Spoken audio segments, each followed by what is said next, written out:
There's 3 rules of technical arm wrestling. People talk about hook, they talk about top roll, they talk about press, they talk about king's move, they talk about flop wrist press, and these are all kind of examples of arm wrestling, okay? But when you understand technical flow, you start to see that everything works together. So the first rule is be strong. And it seems so simple, but those are the 4 things we just talked about. Be strong. So you train yourself to be strong in those ways. You train yourself to arm wrestle and attack in those ways.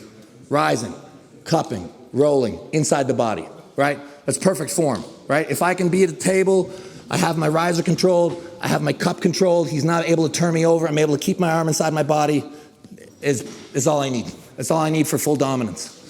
Okay, that guy doesn't always win. The stronger guy does not always win. Why is that? So rule 1 is be strong. Rule 2 is do not fight a losing battle. Do not fight a losing battle. And this is the art of retreat. Okay, this is the art of giving so that you get in somewhere else. People are very eager to take. They're very eager to take things that they don't need. Okay, you give someone something, they normally take it. And they don't realize that you're getting in somewhere else. The most valuable ground on the table is bringing things close to you, okay? People think they want to go this way. This is a very short-sighted vision, okay? What you're really trying to do is you're trying to bring the match close to you. Yeah, towards you. The most dangerous vector is the vector that pulls me away from my center. If this happens to me, everything is worse. Everything is worse, okay? So be strong. So, rule number 2.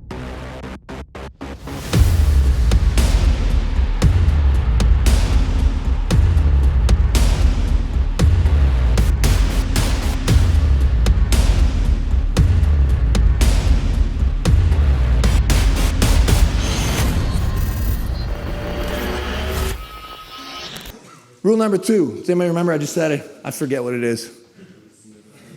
There we go. Right. Never fight a losing battle.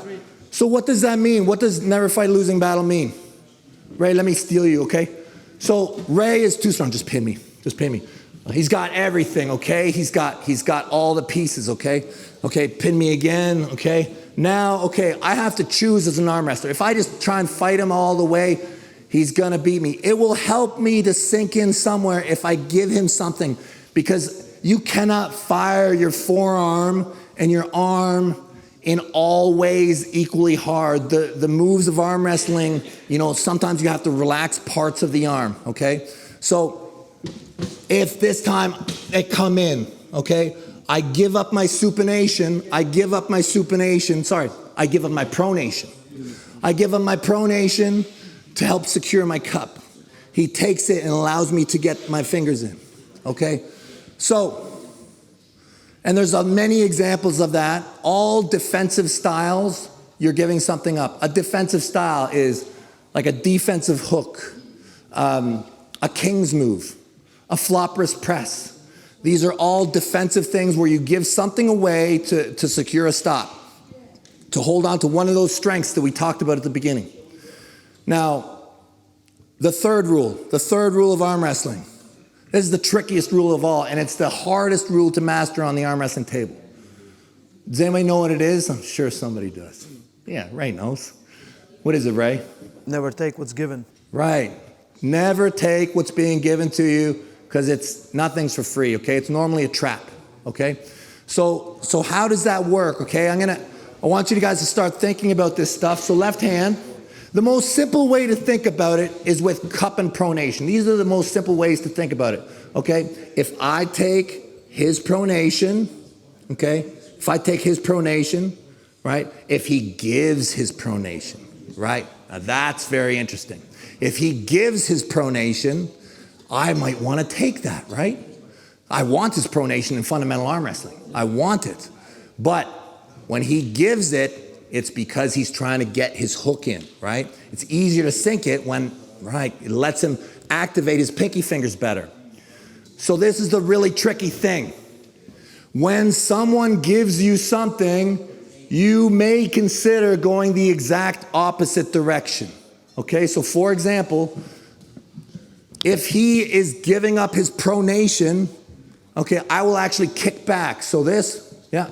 So I will flatten him this way. And it will not allow him to do the move that he wants to do, and it will stack components against him. So what I've just told you, the 4 strengths and the 3 rules, that's all you need to know.